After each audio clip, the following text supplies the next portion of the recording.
So ayun, nakaka-unbox ko lang nitong slab comic ng Marvel vs. Capcom na Iron Man vs. Mega Man na double pack. So nakuha ko tong slab na PSA grade 9.8 kulay green. Hindi naman siya super rare, pero pag nakachamba ka ng slab na medyo mataas yung grade, okay na yan. Kasi yung iba regular comic lang.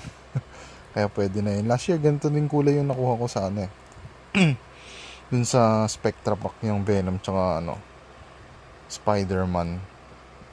Yung collab naman, yung collection nila last year na yung villains na Marvel din lahat.